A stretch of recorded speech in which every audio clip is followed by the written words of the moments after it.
નમસ્કાર મિત્રો, મારું નામ હિતુભા રાઠોડ. વાત કરવી છે ઘુટુ ગામમાં આવેલી અમારી રામકો વિલેજ સોસાયટી,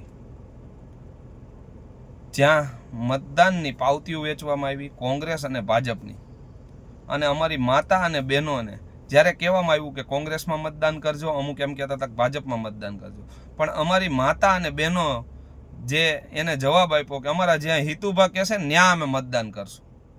વિચાર તો કરો મિત્રો કે જે ગ્રાઉન્ડમાં હું છું એ ગ્રાઉન્ડમાં મારા ઉપર એટલો મારી બહેનોને મારી માતાને જો ભરોસો હોય તો એનો ભરોસો તૂટવા તો ન જ દઉં. જ્યાં અમને મૂળભૂત પાયાની સુવિધા નથી, રોડ રસ્તા ગટર અને પાણીની જે સુવિધા નથી, અને આજે મતદાનના પર્વમાં બધાએ વચન અને વાયદા આપવામાં આવ્યા છતાંય વિશ્વાસ મૂકી અને મતદાન કરેલા. જોવાનું એ છે મિત્રો કે હવે કામ થાય છે કે નથી થતા. જો કામ નહીં થાય તો અમારી માતા અને બહેનો તો અત્યારે હાલ હળીખમ ઊભા છે કે આપણે આંદોલન કરવું પડશે ને હિતુભા તો આંદોલન કરશું. અમે તમારી ભેગા છીએ. જ્યારે આવા આશીર્વાદ મારા ઉપર હોય, મારી માતા અને બહેનોના, અને જે મારા ઉપર આટલો બધો ભરોસો મૂક્યો હોય, તો આનાથી વધારે બીજું કાંઈ જોતું નથી. અને સુરજ દાદાને હું એટલી પ્રાર્થના કરું છું કે આવો ને આવો કાયમી માટે મારા ઉપર ભરોસો રાખી મૂકે, અને સોસાયટી માટે હર હંમેશ રાત હોય કે દિવસ હોય, મારા આજુબાજુના વિસ્તારની અંદર જ્યાં કોઈ પણને તકલીફ હશે ને ત્યાં હિતુભા ઉગાડા પગે ઊભા હશે. ચૂંટણી આવશે ને આવતી રહેશે. આજે લોકોને એવા માણસો જોઈ છે, એવા આગેવાન જોઈ છે કે હર હંમેશ અમારા કામ કરે, હર હંમેશ અમારી તકલીફમાં ઊભા રહે. અને રામકો વિલેજ સોસાયટીની અંદર જ્યારે વાત આવે કે કાંઈ પણ કામ હોય તો હિતુભાને મળો એટલે કામ થઈ જાય, જ્યારે આવો વિશ્વાસ વ્યક્ત કરતા હોય મારી માતા અને બહેનો જે મૂળભૂત પાયાની સુવિધા નથી, ત્યારે દુઃખ થાય છે મિત્રો. અમારા નાના બાળકો જે રહે છે એનું બાળપણ છીણવાતું જાય છે. એવી સારી વ્યવસ્થા નથી કે અહીંયા બાગ હોય, બગીચા હોય તો એ સારી જિંદગી જીવી શકે. પણ છતાંય પ્રયત્ન એવા રહેશે કે કેમ કરીને એ સોસાયટી સારી બને. અને એ સોસાયટીની અંદર મેં સપનું જોયું છે અને એ સપનું હું પૂરું કરીને રહીશ. ચૂંટણી આવશે ને આવતી રહેશે. અમે ન્યા જ છીએ. અમે સત્તા પક્ષને કહીએ છીએ અને વિપક્ષને કહીએ છીએ કે જેની પણ પેનલ બને એની, તમારી પાસે ગ્રાન્ટ આવે એટલે ફૂલ નહીં તો ફૂલની પાકડી અમારી સોસાયટીમાં વાપરજો, જેથી કરી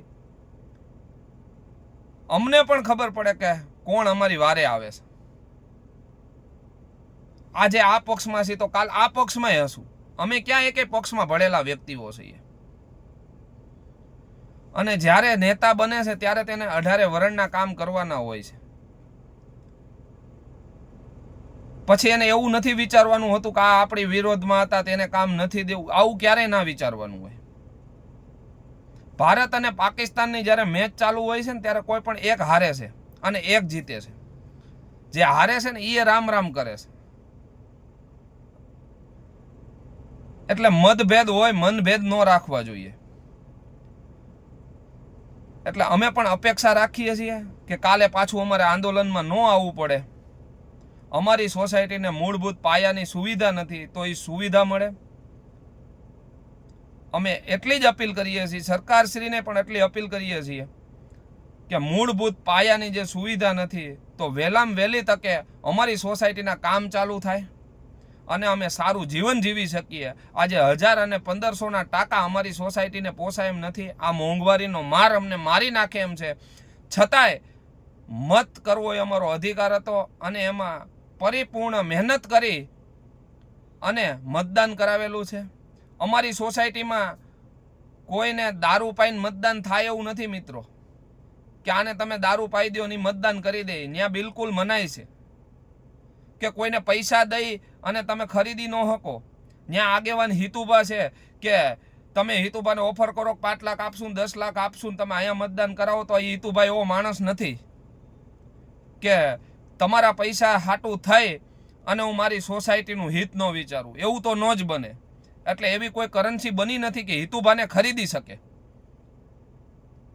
અને મેં કોઈ પણનો રૂપિયો લીધો નથી. આ વિડીયોના માધ્યમથી જ કહું છું, જે કોઈ એમ કહી દે કે હિતુભાઈ આ ચૂંટણીની અંદર જો 5 રૂપિયા લીધા તો હિતુભા જાહેર જીવન મૂકવા પણ તૈયાર છે.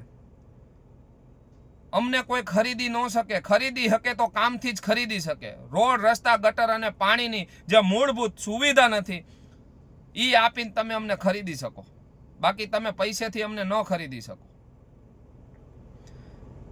અને તમામ ગુજરાતના જે આગેવાન જે વિસ્તારના છે એને હું આ મીડિયાના માધ્યમથી કહું છું કે પૈસાથી જ જો મતદાન થતું હોય ને મિત્રો, તો તમારા કામ નહીં થાય. તો તમારે અદપ વાળીને કોઈ પણ સરકારી કચેરીમાં ઊભું રહેવું પડશે. જો તમારે અદપ ન વાળવી હોય અને બાયું ચડાવીને ઊભું હોય ને સાહેબ, તો પૈસા લઈને નહીં, એમને મતદાન કરો, જેથી કરી અને તમારા વિકાસ પણ થાય. જે એરિયામાં તમારા ઉપર જનતાએ ભરોસો મૂક્યો છે એ જનતાનો ભરોસો પણ એડે ન જાય, એવું કાર્ય કરવું જોઈએ. અને ચૂંટણીનો પર્વ હું તો જેમ બેસતું વરસ મનાવું છું ને એવી જ રીતના આ દિવસ પણ મનાવું છું. જ્યારે ચૂંટણી હોય છે ને ત્યારે હું જમતો પણ નથી અને પૂરેપૂરું દિલથી મતદાન કરાવવાનું હોય છે. એક પણ વ્યક્તિ બાકી ન રહી જાય ને એની ખાસ નોંધ લઈ અને મતદાન કરતો હોઉં છું. મિત્રો, આ છે અમારી પાવતી. આમાં જે મેં મતદાન કરાવ્યું છે ને મારા વિસ્તારમાંથી, એમાં એક પણ વ્યક્તિ બાકી નથી રહ્યો. આ બધાની મેં નોંધ પણ પાછળથી લીધી છે,